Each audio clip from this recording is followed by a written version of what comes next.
Assalamualaikum warahmatullahi wabarakatuh. Alhamdulillah, selalu saja lisan kita memuji dan memuja Allah. Terlalu banyak nikmat Allah yang melimpah kepada kita sampai di siang hari ini kita masih terus menikmati makanan, minuman, oksigen, air dan apapun yang membuat roda kehidupan kita bisa berjalan. Dan Alhamdulillah Allah pun masih memberikan kita kesempatan umur untuk kita maksimalkan mengerjakan amal soleh dan meninggalkan dosa-dosa. Kalau sudah pernah mengerjakan amal soleh, sekarang saatnya kita menambah kantong-kantong amal kita. Dan kalau kita berbuat dosa, maka kesempatan kita bertaubat sehingga selamat daripada hukuman. Nah, semua ini nikmat Allah yang harusnya kita syukuri dan kita pertahankan. Selanjutnya kita panjatkan salam hormat kita kepada utusan Allah Nabi besar Muhammad sallallahu alaihi wa ala alihi wa sahbihi wasallam, sebagaimana Allah telah perintahkan kita untuk mengucapkan salam hormat tersebut. Dan seperti biasa kita akan melanjutkan bedah buku kita Keajaiban Sedekah dan Istighfar yang judulnya ditulis seperti itu. Lalu kanker ganas sembuh lewat sedekah, sungguh ajaib, gitu ya judul buku kita. Dan dari awal kita sudah banyak membahas tentang masalah sedekah ini. Kembali saya ingatkan ya bahwasanya sedekah ini sebagaimana ibadah-ibadah yang lain, Bapak Ibu sekalian, jangan pernah dijadikan sebagai beban, tapi kita jadikan sebagai manifestasi kita.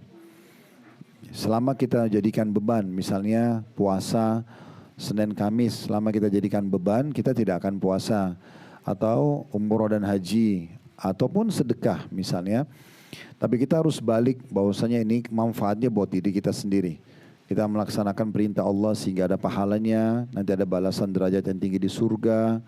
Dan tentu di dunia diberikan rezeki. Rezeki kita adalah kesehatan, kemudian kebahagiaan dan segala macam hal. Rentetan daripada rezeki yang Allah berikan. Oleh karena itu jangan pernah dianggap sebagai sebuah beban. Kalau saya pribadi, setiap kali melihat ada permintaan untuk sedekah, apakah dari individu ataupun lembaga, maka kita melihatnya atau saya melihatnya seperti atau sebagai sebuah proposal yang masuk untuk investasi. Dan kita bisa tahu atau kita bisa bayangkan Bapak Ibu sekalian, andai saja ada orang yang punya perusahaan sukses, lalu dia menawarkan kepada kita proposal usahanya. Kita tahu nih perusahaannya maju pesat, menguntungkan. Lalu dia datang, dia menawarkan, mau investasi enggak? Ya. Akan dapat sebulan sekian dan sekian misalnya. Anggaplah dapat 10% keuntungan. Saya yakin kita juga tidak akan menyia-nyiakan kesempatan itu karena kita tahu sebenarnya perusahaan ini perusahaan yang benar, ownernya pun orang yang profesional. Kita akan investasi lah. Makin banyak perusahaan yang tawarkan berarti makin menguntungkan. Ya, yang penting walaupun rekening dana di rekening kita kosong, tapi kita yakin dengan kita memberikan dalam bentuk investasi, berarti uang kita tidak hilang. Dan kita yakin nanti kalau jumlahnya 1 miliar dia akan bertambah dengan margin atau keuntungannya misalnya. Nah itu yang kita pikirkan kalau sedang ada proposal investasi yang masuk. Dari mungkin perusahaan yang kita tahu benefit, kemudian bonafit juga ya. Dan juga dia dimiliki oleh owner yang profesional. Nah, tanpa kita bisa samakan antara Allah SWT dengan makhluk, karena Allah pasti jauh lebih mulia. Sifat Allah maha kaya, maha kuasa. Semua bentuk sedekah tanpa harus kita lihat siapa yang menerimanya, maka itu adalah proposal investasi. Ini adalah proposal investasi. Kita sedang investasi tapi kepada Allah Subhanahu wa taala.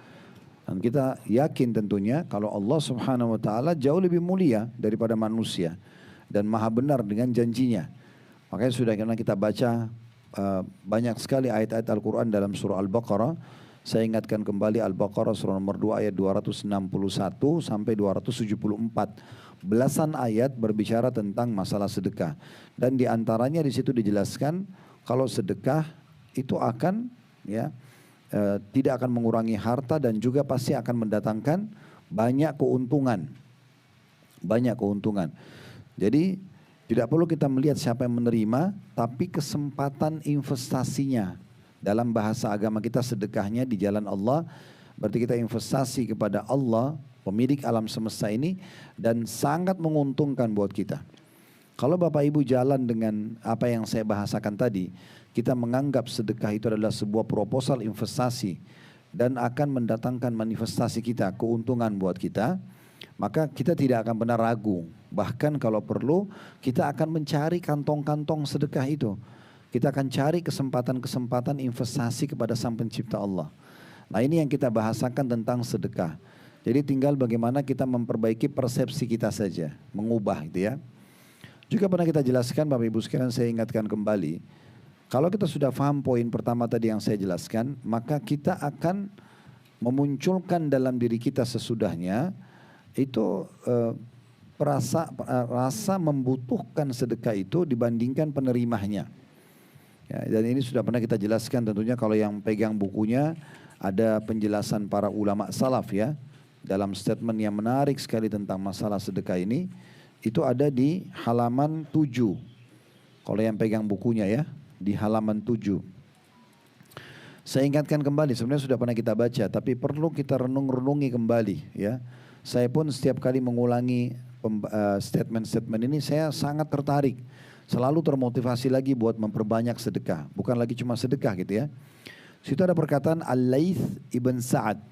Dilihat ya di halaman 7 itu. Ini salah satu ulama salaf yang terkenal dengan kesolehannya. Beliau mengatakan barang siapa yang telah mengambil dariku suatu sedekah atau hadiah. Jadi si penerima ini. Yang biasa kita anggap orang miskin atau orang butuh gitu ya. Maka dia mengatakan hak dirinya atas diriku lebih besar daripada hak diriku atas dirinya. Maksudnya dia lebih pantas saya hormati, dia lebih pantas saya cari daripada dia mencari saya, daripada dia menghormati saya. Bisa ditangkap sampai sini ya. Ini penting sekali ya, karena ini pondasi dasarnya. Kalau kita sudah bisa memperbaiki persepsi kita ini, kedepannya kita akan beda dalam bersedekah. Kita akan beda, kita akan anggap ini sebuah keuntungan buat kita. Nah makanya Al-Laits bin Sa'ad bilang rahimahullah, barang siapa yang telah mengambil, ini maksudnya orang-orang penerima nih, yang biasa kita anggap miskin atau butuh, mengambil suatu sedekah atau hadiah dariku, maka hak dirinya untuk aku datangi, untuk aku muliakan, lebih besar daripada hak diriku atas dirinya. Lebih pantas daripada dia menghormati aku. Kenapa? Ini pemahamannya nih. Dia bilang karena dia, si penerima sedekah itu, telah menerima apa yang telah aku korbankan kepada Allah. Jadi di sini dia menganggap dan menanamkan prosesi dalam dirinya kalau dia lebih butuh daripada penerima sedekah itu. Karena dia tahu ini adalah investasi kepada Allah. Nah itu. Di bawahnya ada perkataan lagi Al-Fudail bin Iyad. Masih di halaman 7 ya. Ulama yang lain berkata kepada orang-orang yang telah menerima sedekahnya. Orang yang sudah dikasih sedekah. Mengatakan mereka sambil menunjuk orang-orang itu membawa perbekalan-perbekalan kita menuju akhirat tanpa upah sedikit pun hingga mereka meletakkannya di atas timbangan di hadapan Allah Azza wa Jal. Jadi kalau rasionalnya gini, kalau kita kasih orang miskin, tetangga, kita berikan sedekah misalnya, misal nilai 1 juta rupiah, di mata kita dia terima fisiknya, itu benar. Tetapi kita harus paham kita menerima nilainya. 1 juta itu diambil fisiknya, dipakai sama dia, dipakai makan, biaya anaknya. Tapi nilainya kita dapat. Melalui dialah dibawa ke timbangan amal. Karena kalau tidak melalui orang-orang penerima, bagaimana kita bisa dapat di catatan amal kita hari kiamat? Nah begitu memahaminya. Jadi persepsi mereka beda sekali dengan persepsi kita tentang masalah sedekah gitu ya. Ini harus difahami baik-baik. Begitu juga yang perlu digarisbawahi perkataan selanjutnya Abu Hatim. Masih di halaman 7 paling bawah sekali ya. Paling bawah sekali Abu Hatim mengatakan bakhil itu perhitungan. Milih-milih siapa yang mau dikasih. Ya, padahal sebenarnya dalam sedekah itu kalau kita tahu investasi antara kita sama Allah, kita nggak akan pilih siapa yang mau terima. Apakah orang yang sama terulang atau orang lain. Kalau ibu-ibu masih ingat saya pernah bilang kan, tidak ada bedanya ibu memberikan orang yang sama orang yang berbeda. Karena kita targetnya bagaimana sedekah kita sampai di timbangan amal. Karena setan biasa membuat kita jengkel, ya, kesal dengan orang yang kok orang ini lagi, orang ini lagi. Nah itu syaitan buat supaya kita nggak mau sedekah. Sebenarnya hapus persepsi itu, nggak perlu kita pikir siapa yang terima. Mau orang yang sama atau orang yang berbeda, intinya sedekah kita dapatkan. Investasi kita realisasi, nah gitu. Itu yang penting. Nah ini yang mahal nih, pemahaman ini harus kita tanamkan dalam diri kita. Sehingga kita nggak ada beban dengan siapa yang menerima. Tapi kita justru beban kalau kita tidak bisa investasikan, tidak ada orang yang bisa menerimanya. Abu Hatim mengatakan bakhil, perhitungan, banyak pertimbangan dalam sedekah itu adalah sebuah pohon di neraka. Sedang ranting-rantingnya ada di dunia. Maka barang siapa yang bergelantungan pada salah satu dari ranting-rantingnya itu, niscaya ia akan menjerumuskannya ke dalam neraka. Sebagaimana kedermawanan suka memberi tanpa memilah, semua permintaan yang masuk dianggap proposal investasi. Saya ulangi lagi ya, semua permintaan yang masuk ke kita, by WA, grup, yayasan, individu, kita anggap itu proposal investasi. Dengan kita investasi kita akan untung. Nah gitu, investasinya ini dengan Allah Subhanahu Wa Taala, zat yang maha kaya. Kalau kita fahamnya itu, kita dermawan namanya, ya. Makin tidak pernah kita tolak permintaan, itu makin dermawan. Nah itu sifatnya Nabi SAW. Nanti kita masuk ke bahasan kita hari ini tentang kisah-kisah nyata orang-orang yang dermawan. Dimulai dari Nabi Muhammad SAW. Bagaimana Nabi bisa tidak pernah nolak siapapun yang minta? Apa sebabnya? Nah ini pondasi yang sedang kita bahas sekarang. Jadi coba tanamkan dalam diri kita Bapak Ibu sekalian, semua permintaan yang masuk, tidak usah lihat siapa orang yang memberikan permintaan tersebut, tapi itu proposal yang sedang masuk kepada kita dari Allah melalui orang tersebut untuk investasi. Kan tidak mungkin orang kalau menggunakan kacamata iman, kemudian dia tolak penawaran investasinya Allah. Kan tidak mungkin. Sekarang kita juga malu kalau ada manusia punya kejabatan, punya perusahaan besar, nawarin kita punya kemampuan lalu kita tidak investasi. Bahkan kita merasa rugi. Kenapa itu tidak muncul di saat investasi kepada Allah sedang datang? Nah investasi Allah itu datangnya dari orang-orang yang minta memang. Itulah investasinya. Itulah proposalnya. Oleh karena itu sekali lagi saya ulang-ulang ini ya. Lupakan siapa yang meminta. Tapi kita sedang jadikan target kita adalah kesempatan kita investasinya. Sebab yang kita sedang muamal adalah Allah. Tidak usah lihat orang tersebut. Tapi usah dia penipu. Gak penting buat kita dia penipu. Karena innamal a'malu binniyat. Semua sesuai dengan niatnya. Allah tetap kasih mau orang itu jujur atau penipu itu gak ada urusannya. Tetap Allah kasih sesuai dengan apa yang dijanjikan. Pahalanya, dilipat gandakan harta tersebut dan segala macam hal. Nah ini penting digarisbawahi. Nah dalam bersedekah juga ada level-level ya. Kedermawanan ada level. Level yang paling rendah, ibu dan bapak memberikan kapan diminta. Ada yang minta kita kasih. Itu level paling rendah di bab kedermawanan. Level di atasnya ya, itu adalah memberi tanpa diminta. Pernah nggak ibu misalnya maaf bapak datang ke rumah keluarga walaupun tidak diminta kita bawain hadiah. Orang tidak minta. Kita datang dari safar, kita udah beliin hadiah macam-macam kerabat. Itu kan tanpa diminta, itu kedermawanan tuh. Itu level keduanya. Jadi yang pertama memberi kalau diminta, itu dermawan. Tapi masalahnya kalau tidak ada yang minta, ya tidak dikasih berarti. Contoh kita tinggal satu komplek, keluar langsung pintu tol. Pulang dari mall atau mana masuk tol, keluar lagi masuk komplek kita. Nggak ada orang miskin. Ini gimana caranya? Tapi ya itu, dia akan tetap masuk dermawan kalau orang minta dia nggak nolak. Tapi level di atasnya memberi ya walaupun orang tidak minta. Emang kita kasih. Nah level tertinggi dalam dermawan itu ya tidak pernah nolak permintaan. Siapapun yang minta, saya bilang tadi sekali lagi saya ulangi ini yang sudah ketiga kali. Lupakan siapa yang minta. Mau orang yang sama atau orang yang berbeda. Intinya proposal investasi dari Allah yang maha kaya sedang masuk. Nah itu. Kalau ibu dan bapak fahami ini dan langsung kasih. Pokoknya tidak mau tahu kasih apapun yang kita mampu kasih. Berarti kita sedang investasi kepada zat yang maha kaya. Allah subhanahu wa ta'ala. Nah ini level tertinggi dalam kedermawanan. Apa kata beliau? Sementara kedermawanan adalah pohon di surga. yang ranting-rantingnya ada di dunia, barang siapa yang bergelantungan pada ranting-rantingnya, salah satu ranting-rantingnya, maka niscaya pohon itu atau ranting itu akan membawanya ke surga. Dan ketahuilah surga tempatnya orang-orang dermawan. Nah itu ya, ini poinnya. Juga kembali saya ingatkan paragraf terakhirnya itu ya di buku kita di halaman 8.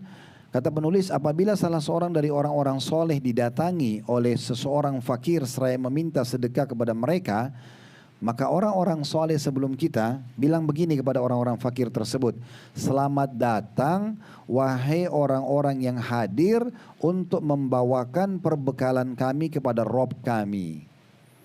Begitu mereka melihat peminta, mereka bukan bilang, kok kamu minta terus sih? Kok kamu gini-gini? Kamu gak tahu tadi? Gak ada bahasa itu. Mereka membalik mengatakan selamat datang untuk orang-orang yang akan membawa ya harta kami atau amal kami ketimbangan amal Tuhan kami gitu. Ya. Kita tutup di pembukaan kita, masih pembukaan, mengingatkan saja ya. Ingat perkataan Ali bin Abi Thalib. Kembali ke halaman 7 dulu. Ada paragraf ketiga dari atas, Ali bin Abi Thalib berkata, ini perlu digarisbawahi ya. Ini juga termasuk kedermawanan dan perlu difahami adanya ujian-ujian bagi orang yang diberikan harta. Kata Ali radhiyallahu anhu, barang siapa yang telah diberikan suatu harta oleh Allah, ini yang harus dia lakukan dulu, maka hendaklah ia menyambung kegerabatan dengannya. Yang paling pertama ibu bapak cari keluarganya. Mana kerabat-kerabat kita ini? Tante, paman, sepupu, ponakan, cari mereka. Dahulukan mereka dalam pemberian. Nah gitu ya. Kemudian dikatakan terutama orang tua ya. Terutama kedua orang tua. Masih hidup, kita berikan kesenangan buat mereka karena bakti itu berarti memasukkan kegembiraan dan kesenangan pada orang tua gitu ya. Walaupun mereka sudah kaya, kita masih bisa belikan mobil, kita masih bisa berikan barang bermerek, itu juga termasuk bakti kita. Kemudian yang kedua, memberikan jamuan untuk tamunya. Maksudnya memperindah di sini ya. Memperindah jamuan. Jadi kalau dulu kita cuma bisa hidangkan snack-snack sama teh misalnya, sekarang karena sudah lebih mampu, kita masuk ke main course-nya. Kita sekarang sudah berikan main course, nanti kita mampu memberikan makanan yang lebih bagus dari restoran yang lebih bagus lagi. Nah itu seperti itulah. Kita selalu tingkatkan kualitasnya. Untuk melanjutkan silaturahim, untuk memperindah jamuan tamu. Yang ketiga, dikatakan oleh beliau menolong seseorang yang membutuhkan. Nah, proposal yang masuk permintaan, udah nggak usah cari tahu ini orang penipu atau bukan, kenapa orangnya sama terus. Intinya kita sedang terbuka peluang sedekah. Ingat, mungkin itu amal terakhir kita. Mungkin setelah kita sedekah itu kita meninggal. Banyak kasus terjadi begitu. Ya. Yang keempat, membebaskan tawanan. Ya, kalau ada tawanan-tawanan kaum muslimin ditahan, kita bebasin dengan menebus ya. Kemudian yang kelima, Ibnu Sabil. Ini orang terputus jalan. Misalnya dia datang ke Bapak Ibu, orang dari Surabaya, dia kehilangan bekal. Sekarang mau pulang lagi ke Surabaya, minta transport, kasih aja. Ya gitu. Nggak perlu, saya sekali lagi nggak perlu cari tahu ini orang bohong atau tidak. Kecuali keadaannya begini Bapak Ibu sekalian ya. Kita setelah memberikan bantuan pada seseorang, ternyata ketahuan orang itu masuk di berita atau apa penipu. Ya udah, yang kedua kali kita nggak bantu dia lagi. Itu marahnya wajar karena sudah terbukti ada kriminalnya. Tapi kalau tidak terbukti hanya tebak-tebak itu bisikan syaitan. Ya, jangan diikutin. Kemudian selanjutnya dikatakan orang-orang fakir miskin. Ya, tadi saya sudah bilang level yang baik di dalam sedekah adalah mencari ya orang-orang yang membutuhkan, kita yang merasa butuh. Kemudian para mujahidin, teman-teman kita di Palestina kalau masa kita sekarang, ini bagian yang harus kita lakukan kalau bertambah harta. Kita perbaikin semua itu.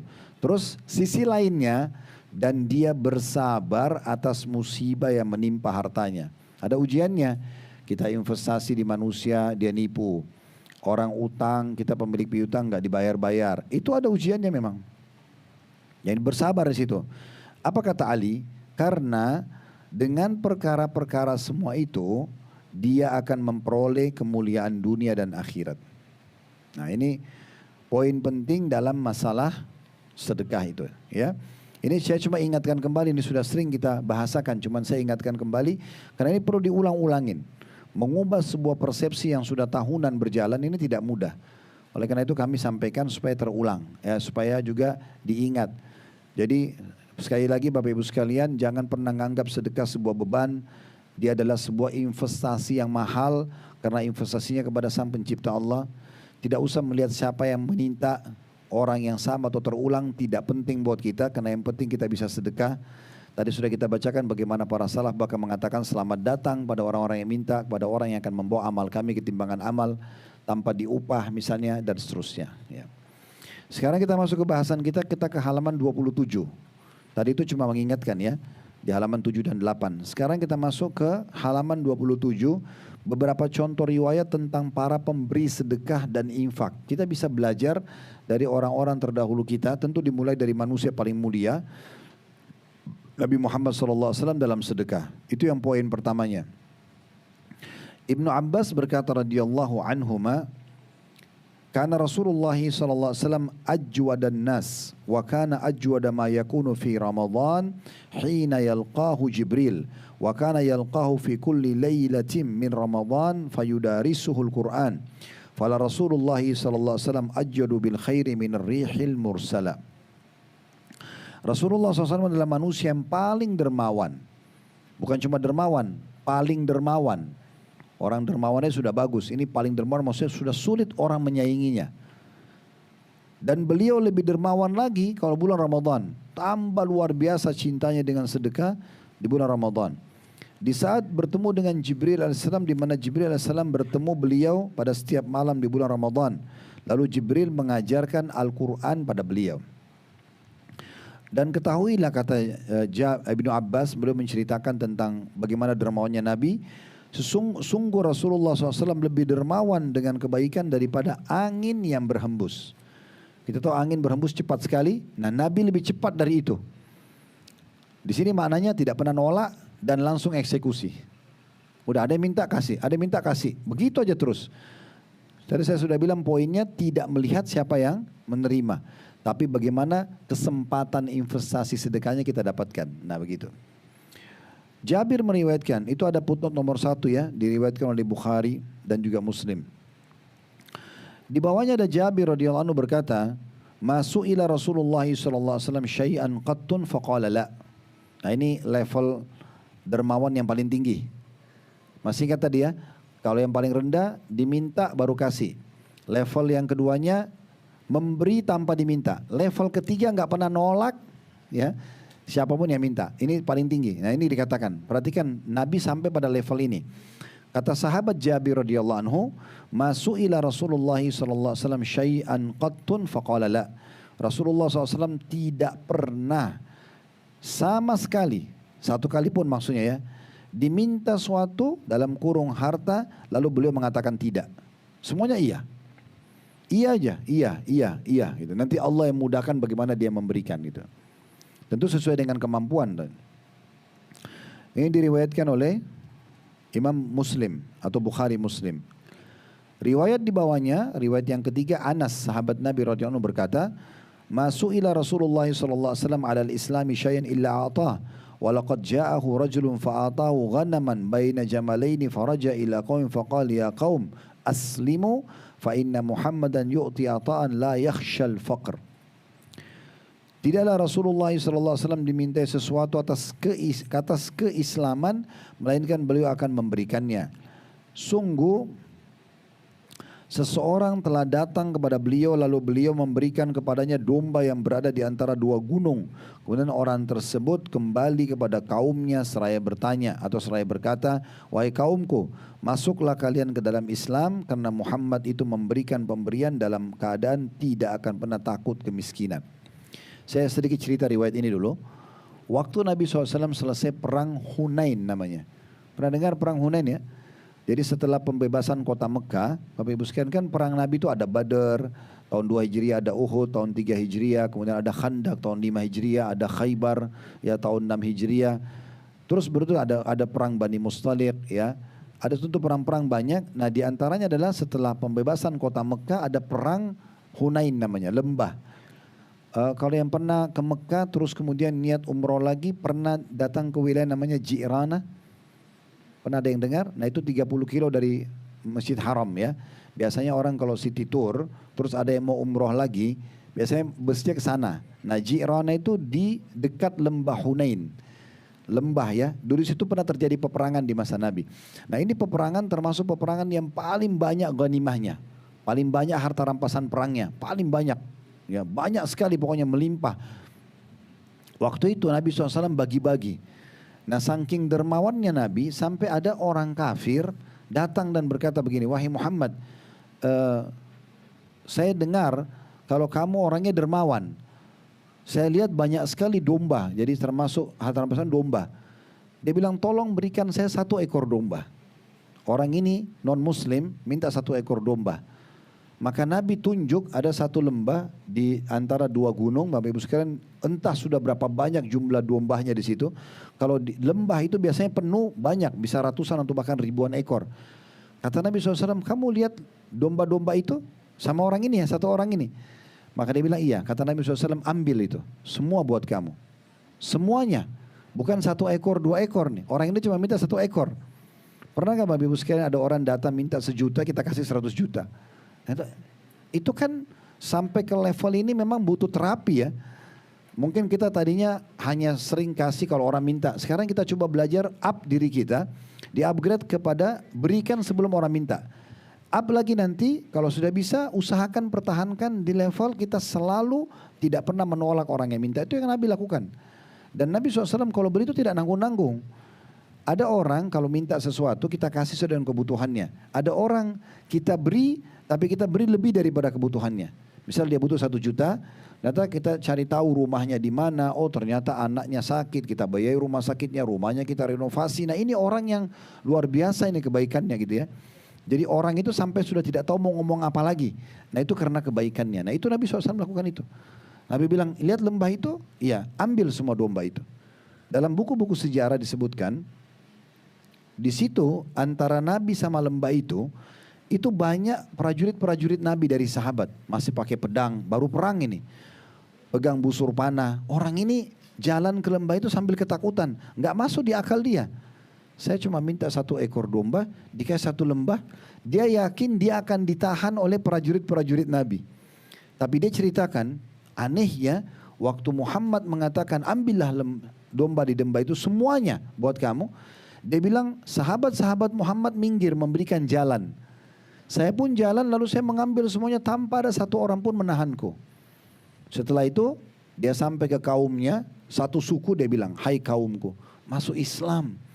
Muhammad mengajarkan agama yang tidak akan pernah bisa buat kita miskin. Ini kalau begini caranya berbagi, nggak ada orang yang miskin karena semuanya dermawan. Kalau Nabi contohin begitu berarti sahabatnya umatnya juga ikutin. Nah gitu. Itu kisah ini. Ya, kalau saya tidak jelaskan mungkin tidak semua terinci bisa difahami, tapi ini riwayatnya seperti itu. Ya, jadi saking dermawannya Nabi SAW. Tentu memang saya bilang tadi untuk sampai ke level ini kita butuh menterapi diri kita sendiri. Tapi yakinlah Bapak Ibu sekalian janji Allah tidak mungkin salah. Dan itulah sebabnya kenapa kita bedah buku ini dengan judul Keajaiban Sedekah. Memang keajaibannya akan dirasakan bagi orang yang mau praktekin. Kemudian Aisyah berkata radhiyallahu anha, riwayat selanjutnya, annahum zabahu syatan. Faqala Nabi SAW, ma baqiya minha. Qalat ma baqiya minha illa qatifuha. Qala baqiya kulluha ghaira qatifiha.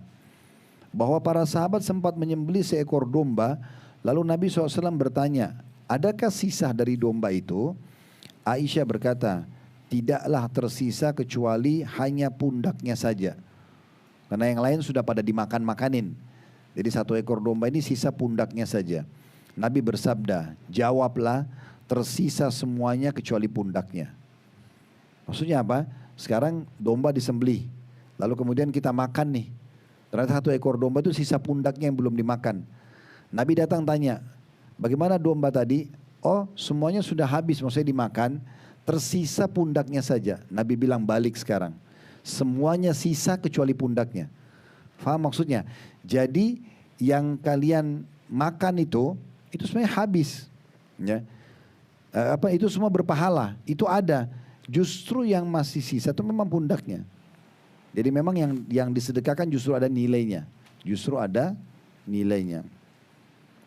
Artinya kata penulis, akan tersisa untuk kita di akhirat kelak kecuali pundaknya saja.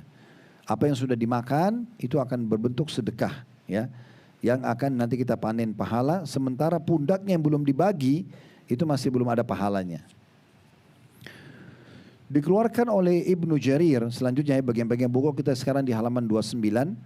Dikeluarkan oleh Ibnu Jarir dari Sahal bin Sa'ad radhiyallahu anhu, seorang wanita telah datang kepada Nabi SAW dengan membawa satu pakaian berupa mantel yang berukir pada ujung-ujungnya, mantel yang sangat bagus, mewah gitu ya.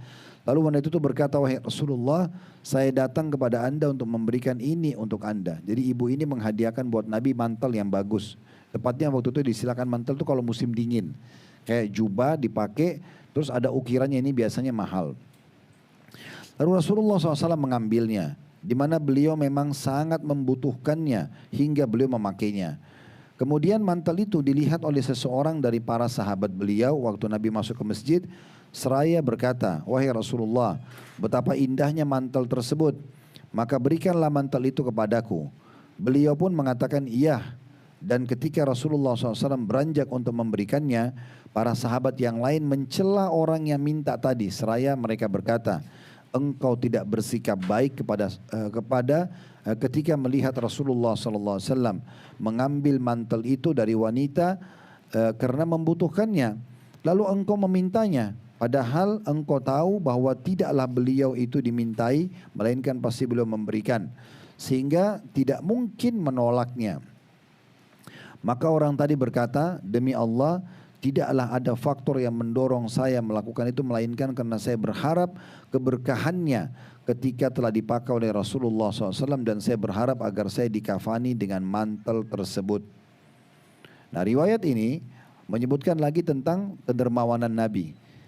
Kita bayangkan Bapak Ibu sekalian, kita dikasih baju bagus, baru terima, baru dipakai sekali, ada orang lihat, bagus ya, langsung tolong kasih ke saya, kita buka kita kasih, ya. Apalagi kalau bermerek, ya, itu orang masih pertimbangkan harganya berapa, mahal. Ini siapa yang kasih? Orang kadang marah. Kamu nggak tahu ini pemberian siapa? Nah, kayak gitu itu bahasa-bahasa semua. Nabi nggak pernah ucapin itu. Orang ini datang di masjid, lihat Nabi pakai, Nabi orangnya fisiknya sempurna, tampan, pakai baju itu bagus, dan kebetulan musim dingin dibutuhkan. Orang ini minta. Sekali ucapan Nabi mengatakan iya. Sampai orang itu pun dihardik oleh sahabat yang lain. Kenapa kau minta? Nabi itu sifatnya kau sudah tahu kalau minta nggak pernah nggak beri. Kenapa kau minta? Gitu. Harusnya biarin karena beliau butuh. Tapi orang ini menjawab, demi Allah saya tidak minta kecuali karena saya ingin keberkahannya. Kalau Nabi masih hidup kita boleh minta keberkahan dari beliau, ya. Kalau masih hidup karena Nabi sudah pakai maka ada keberkahan. Yaitu terjadi pada memang fisik Nabi, ya. Kemudian dikatakan, dan saya berharap juga baju itu nanti dijadikan kafan kalau saya meninggal. Nah, seperti itu bahasa orang ini. Maksudnya karena Nabi pernah pakai gitu, ya. Tapi saksi bahasan kita bagaimana kedermawanan Nabi Muhammad SAW. Riwayat selanjutnya dari Ibnu Mas'ud radhiyallahu anhu, beliau berkata, dakhala Nabi sallallahu alaihi wasallam ala Bilalin wa indahu subarun min gazin. Faqala ma hadha ya Bilal? Qala u'iddu dhalika li adyafik. Qala ama takhsha an yakuna laka dukhanun fi nari jahannam anfik ya Bilal wala takhsha min dhil arshi iqlala. Nabi SAW pernah melewati Bilal atau bertemu dengan Bilal, sedangkan di sisinya ada setumpuk gandum yang bagus. Lalu beliau bersabda, apa ini Bilal? Maksudnya gandum ini kenapa kok bagus-bagus begini disimpan? Untuk apa? Maka Bilal menjawab, saya menyiapkannya untuk tamu-tamumu. Siapa saja tamu yang datang ke Rasulullah nanti saya hidangkan dari ini, ya. Maka Nabi SAW mengatakan, tidakkah engkau takut bahwa engkau memiliki masakan di neraka Jahannam? Maksudnya, apa kau tidak khawatir karena kau tidak infakkan maka nanti bisa jadi masalah buat kau di neraka? Infakkan wahai Bilal, dan jangan engkau takut kemiskinan dari zat yang memiliki arsh. Jangan pernah takut dari Allah Subhanahu wa ta'ala. Keluarkan saja, Allah Maha Kaya. Allah akan gantikan kamu, Allah akan berikan pahala. Nanti buat tamu-tamu Allah akan siapkan. Nah, gitu-gitu, ya. Nah, ini perkataan mengajarkan kepada kita bagaimana Nabi SAW sangat dermawan, ya. Beliau selalu memberi dan mengajarkan juga itu kepada para sahabatnya. Penulis mengatakan di halaman 31, sabda beliau sallallahu alaihi wasallam, dan janganlah engkau takut kemiskinan dari zat yang memiliki arsh, maksudnya dari Allah, adalah merupakan bentuk keyakinan dan kepercayaan kepada Allah, berprasangka baik kepadanya, n-nya besar kata ganti Allah, kepadanya, dan bertawakal kepadanya, yang juga kepada Allah, diiringi dengan melakukan sebab-sebab. Riwayat selanjutnya dari Abdullah bin Abbas radhiyallahu anhuma, beliau berkata, Abi Dzar radhiyallahu anhu berkata kepadaku, wahai anak saudaraku, saya pernah bersama Rasulullah SAW dengan memegang tangan beliau, lalu beliau bersabda kepadaku, ya Aba Dzarrin, ma uhibbu anna li uhudan zahaban wa fiddatan unfikuhu fi sabilillahi amutu yawma amutu ada'u minhu kirata. Qultu kintaran. Qala ya Aba Dzar, adhhabu ilal aqalli wa tadhhabu ilal akthar, uridu al-akhirata wa turidu dunya kirata, fa'adaha alayya thalatha marrat. Terjemahannya, Nabi SAW pernah berkata kepada sahabatnya yang bernama Abi Dzar radhiyallahu anhu, wahai Abu Dzar, kata Nabi, saya tidak suka memiliki emas dan perak sebesar gunung Uhud. Tahu gunung Uhud di Madinah kan? Kalau emas sama perak sebesar itu saya punya, kata Nabi, lalu saya infakkan di jalan Allah dan saya masih meninggalkan di hari di mana saya meninggal, ya, dengan meninggalkan 1 kirot atau beberapa dirham. Nabi bilang gini, kalau saya punya seperti gunung Uhud emas dan perak, saya tidak mau lewatkan 1 hari kecuali saya infakkan semua. Saya tidak mau tinggalkan walaupun hanya 1 dirham, uang kecil gitu ya. Maka Abi Dzar berkata, barangkali harta yang banyak, maksudnya mungkin maksud anda ya Rasulullah, anda infakkan sebagian, mayoritasnya anda simpan. Maka Nabi bilang, wahai Abi Dzar, saya menyebut yang sedikit, sedangkan sedangkan engkau memahami yang lebih banyak.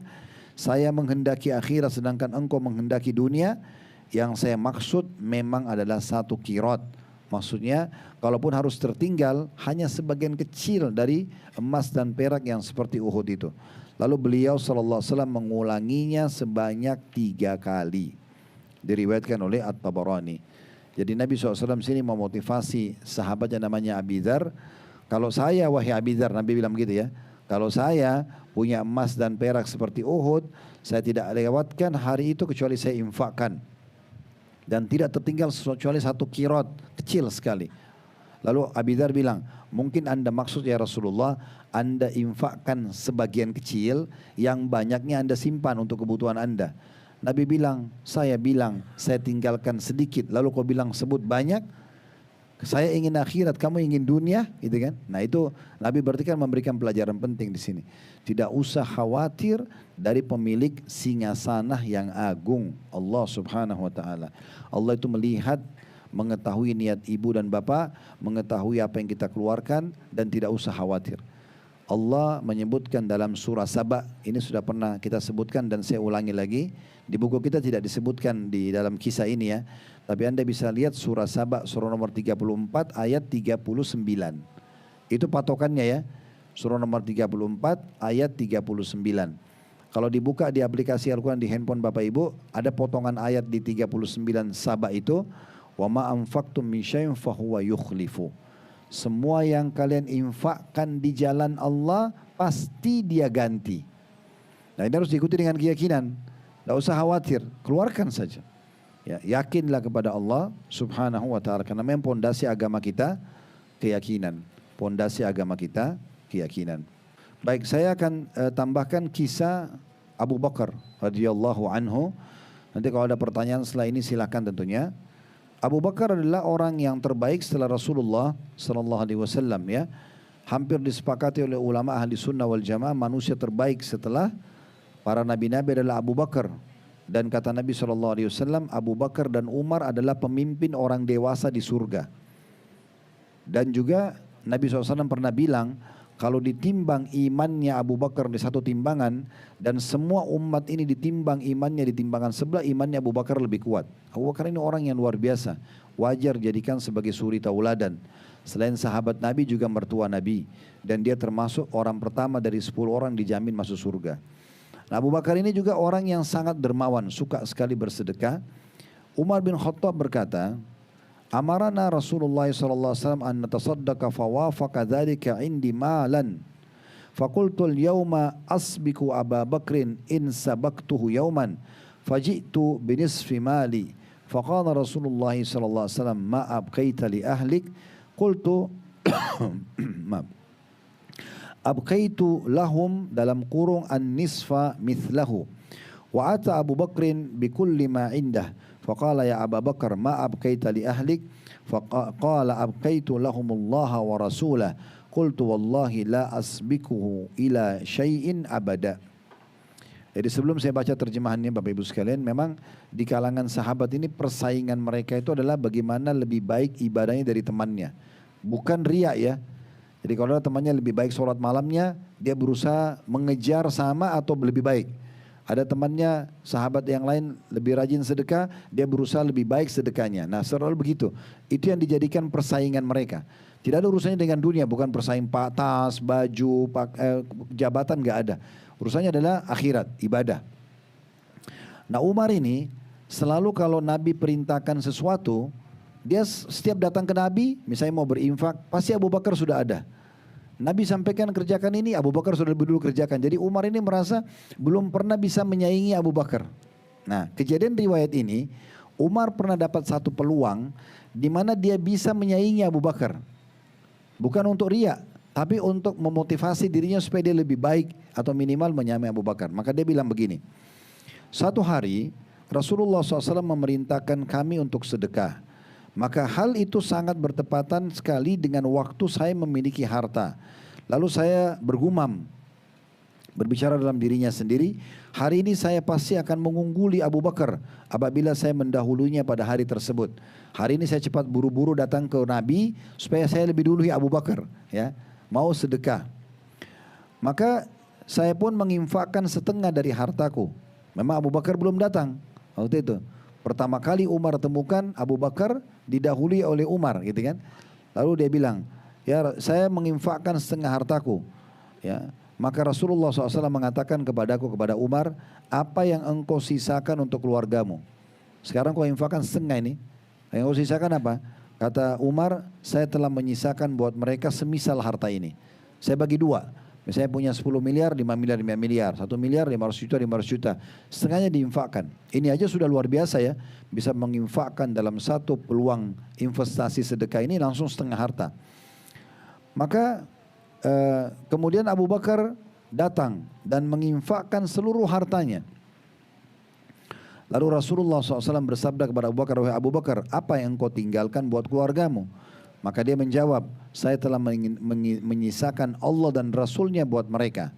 Maka Umar berkata, demi Allah saya tidak akan mampu melampauinya, maksudnya Abu Bakar, untuk mencapai keutamaan selama-lamanya. Ya. Nah di sini perlu digarisbawahi tentunya cara memahaminya. Kalau Abu Bakar menginfakkan seluruh hartanya, maksudnya yang dia milikin pada hari itu lebih daripada apa yang dia milikin untuk keluarganya. Tentu rumahnya masih ada, unta dan kudanya masih ada, peternakannya, perkebunannya masih ada. Tapi apa yang dia punya, contoh Abu Bakar itu Bu dan Bapak sekalian, kita kalau lagi jalan begini, kita bawa uang 10 juta, ada orang minta, 10 juta dikasih sama dia. Dia kasih semua apa yang dia punya di saat itu. Tapi rumahnya, mobilnya masih ada. Nah caranya Abu Bakar begitu, bukan 10 juta itu diambil satu lembar 100 ribu dikasih, dia langsung kasih semua. Nah ini memang butuh terapi kejiwaan yang luar biasa, karena harus punya keyakinan ya, mengeluarkan ini Allah akan gantikan. Nah seperti itulah. Ini sebagai penutup tentunya riwayatnya, Ibnu Ishaq telah meriwayatkan dari Asma radhiyallahu anha, ia berkata, tak kala Rasulullah SAW pergi bersama Abu Bakar dan Abu Bakar membawa seluruh hartanya sebesar 5.000 dirham. Asma berkata, lalu kakekku Abu Quhafa datang kepada kami di mana beliau telah buta seraya berkata, demi Allah, sungguh saya berpendapat bahwa dia menyakiti kalian dengan menafkahkan seluruh hartanya untuk kepentingannya sendiri. Asma berkata, tidak demikian wahai kakek, sesungguhnya dia telah meninggalkan harta yang banyak buat kita. Asma melanjutkan perkataannya, lalu saya mengambil beberapa batu dan meletakkannya pada lubang rumah yang menjadi tempat penyimpanan harta ayahku. Kemudian saya meletakkan pakaian di atas batu-batu tersebut. Lalu saya menarik tangan kakekku seraya berkata, wahai kakek, letakkanlah tanganmu di atas harta ini. Asma terus berkata, lalu kakekku meletakkan tangannya di atasnya dan berkata, tidak mengapa bila dia telah meninggalkan buat kalian barang ini.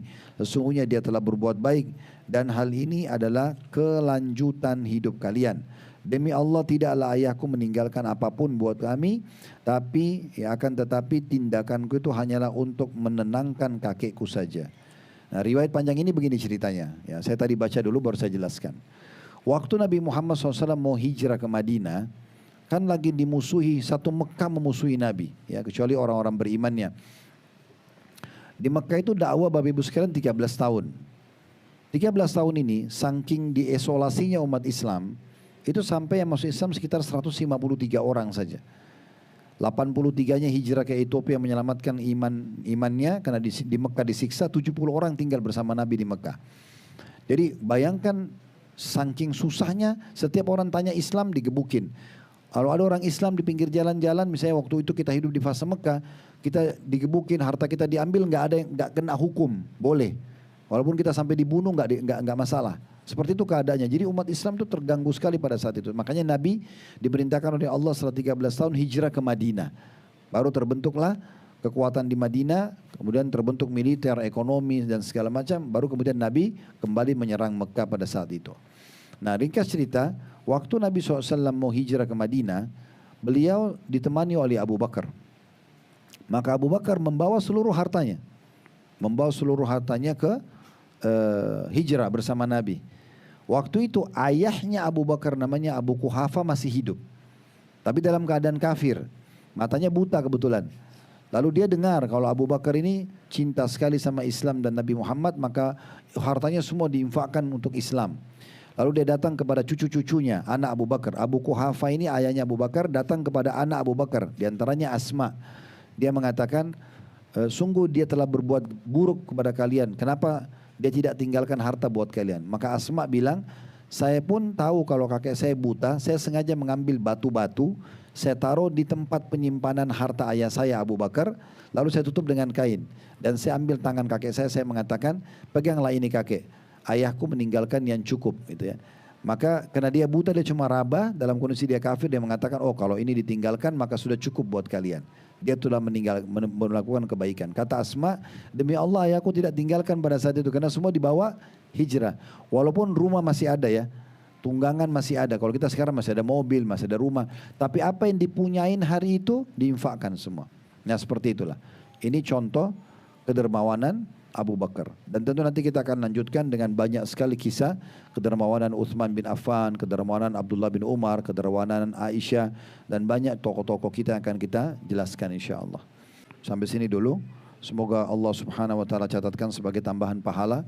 Dan insya Allah kedepannya kita akan lanjutkan masih di kisah-kisah tentunya, lanjutan yang bisa kita ambil pelajaran darinya.